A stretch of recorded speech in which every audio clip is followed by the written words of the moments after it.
Welcome on today's episode of the Showdem show. And I'm starting to, agree with everyone else in Nigeria that our country really should be on Netflix because of the many drama happening. And if you don't know about the Wicked Band, ladies and gentlemen, I'm glad to introduce to you the baddest band in the country. The Wicked Band. I mean, obviously that's Wike and his band. Wike and the gang, innit? With the Wicked Band. I really feel that, Wike is the vice president that we never had. When you think about it from a comic point of view, just thinking about him, I feel so bad already for the year have not started. I know we're still in 2022, but I already regret 2023 because Wike won't be our vice president. And that makes me sad because he's going to lose his live band after his tenure ends. We will never ever have a governor or a vice president who goes about with a band. So imagine Wike at the UN, addressing the leaders of the world with his band, and Wike goes, we need to end. No, that's not how he talks. Wike talks like, we have to end polio, or everybody that's he gives room so that the audience will respond. We die. Then the band goes, everybody we die, everybody we die. Imagine that. That's like mad as comic relief. That's unbelievable stuff. I mean, I really miss him though, I really miss such an amazing, interesting character as a leader. It just shows how, poorly we pick our leaders. We pick our leaders from the worst of us, but it's okay. We hope that we get it right someday. And still speaking about our leaders, lawmakers have decided to approve 6.4 billion for cattle ranch. I mean, right in the middle of all the crisis and all the many other things that need urgent address in this country. I mean, we have ASU there, for instance, which is literally affecting everyone. And our lawmakers are busy approving billions of naira for cattle ranches. And one wonder, what exactly will this solve?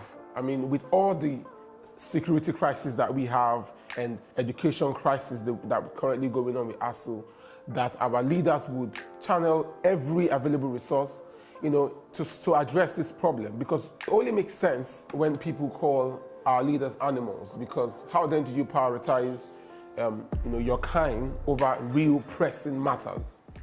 It just doesn't make any kind of sense, no matter how you choose to look at it. And still speaking about leadership, it appears to me that ASU and the federal government are, in some kind of toxic relationship, really. Because, ASU is like the bad bitch who is playing hard to get. The federal government have, gone on their knees, sent delegates and friends and family, but ASU is not having it. ASU is like, listen, I see how you treat your other bitches.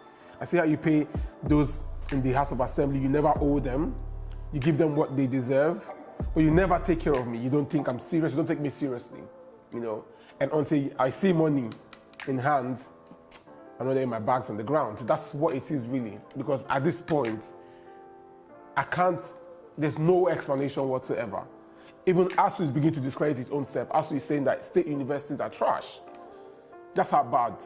When a baby is done, she's really going to burn down the house. That's what ASU is doing. ASU is like, listen, pay me, we are burning it all down.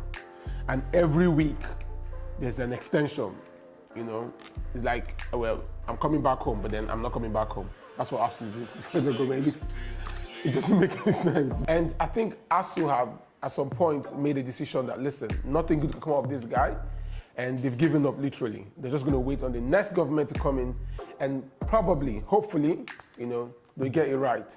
And speaking about the next government, I mean, the current president, by the way, has made a very, interesting remark, that he's going to be completely neutral. He's not going to let anyone rig the forthcoming election. And that really sounds, like music to me. It sounds really interesting, to be honest. When you look at all the moving parts with all the candidates and the fourth election and what it means, for the future of our country, I think that it's really such a positive thing, and if, as a matter of fact, this would most likely cement this president legacy to see that he ensures that this next election is not rigged. And it's not hard to believe that, seeing how he conducted the APC's primary and how he maintained, a good amount of neutrality and just allowed the best man win.